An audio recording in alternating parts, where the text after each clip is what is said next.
Let's look at 5 lessons from the best traders of all times and how you can use them in your trading every single day. Welcome, and obviously one of the most popular and probably also the most interesting books in the trading world is the Market Wizards book series. Absolutely fascinating. I would recommend it to anyone.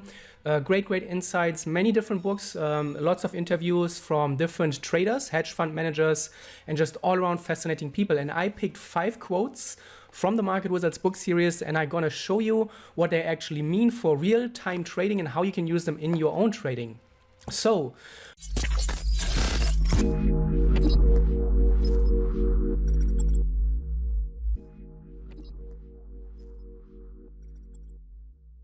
the first quote that I picked is, "Being wrong is acceptable, but staying wrong is totally unacceptable." And this is one of the most important truths, and when you read the Market Wizards book series, this is a common theme that most of those most successful traders always talk about. Just take the loss, move on, don't hang on to a losing trade. And it's very important to realize that in trading, nothing works 100% of the time. Even the best system will fail. And if you are planning to have a trading career and trade for the next 20 or 30 years, you will take thousands and thousands of trades. So you will have naturally hundreds and hundreds of losses, but you want to make sure that you get to a place where you are indifferent to winning and losing, where you just take a trade, make sure that it is based on your system, make sure that you are adhering to all the rules, that you only take trades that are 100% within the framework of your system. And if it doesn't work out, you get out. You have a stop loss in place, and when the stop loss is hit, you are out of the trade. No questions asked, no widening the stop loss. I know it's very tempting because we always think, oh, it has to turn around, it can't go on forever. And it's enough to have just one trade go completely against you and you lose your whole account. So one of the most important truths. Second, if you don't stay with your winners, you are not going to be able to pay for the losses. And even if you have, let's assume, a win rate of, let's say something crazy like 80 or 90%, if you are not able to ride your winning trades and if you let the losses get out of hand at the same time, even a system with 80, 90, 95% of a win rate will end up losing money if you cannot ride winners. And obviously, staying with winning trades is not easy. It's a confidence issue, or a lack of confidence rather, if you're not able to hold on to your winning trades. And you have to really put in the time, you have to build experience. Also, the more work you put in, the better your trading plans are, the better your trading business plan.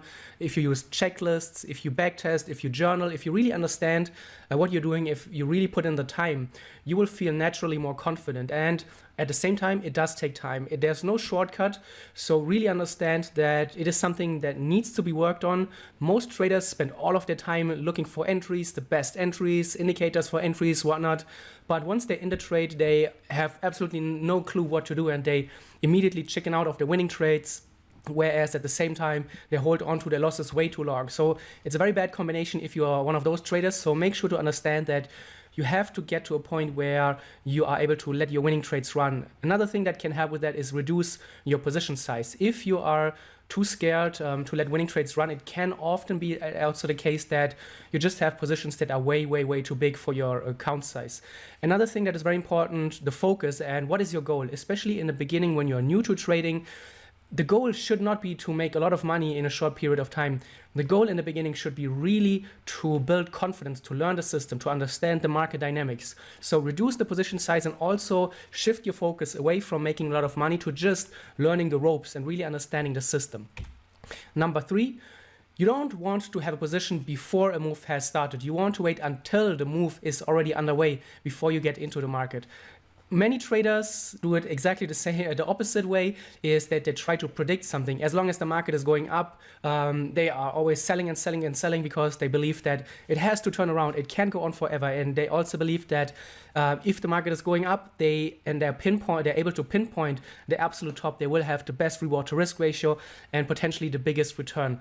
Obviously, this is not going to work. If you have done this a few times, you will know that this is just not going to work.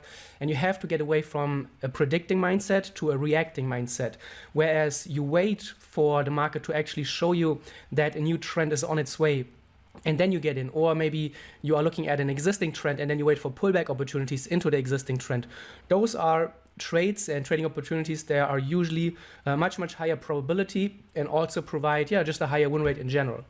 Number 4, I really love this one. Music is the space between the notes. And in trading, we can say trading is the space between trades. And this is just so important. And it's such a nice quote.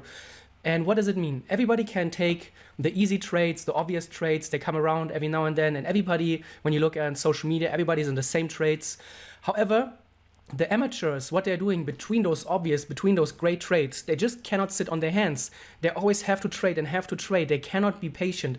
And what happens is that between those great trades where you can make money easily, in between, you lose a lot of money, and you often lose so much money that even the great trades, they won't be able to pay for losses. So the power or the thing about professional trading is that professional traders are the ones who are able to sit on their hands, to wait for the great opportunities, and to not trade all the time. So really amazing quote. I really love this one. And the last one, traders focused almost entirely on where to enter a trade. In reality, the entry size is often more important than the entry price.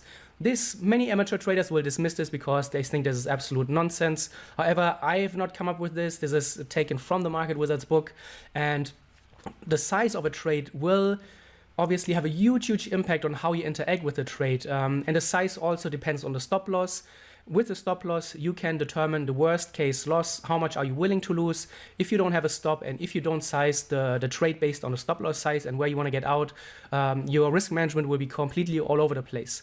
At the same time, if you take a trade that has too much, the position size is too big, it will lead to emotional trading. Even if you are in a great trade, even if the trade would have been gone on to be a hugely winning trade. And within those huge winners, there will often be, when you ride trends, there will always be ups and downs. The market obviously never goes in one straight line to your target.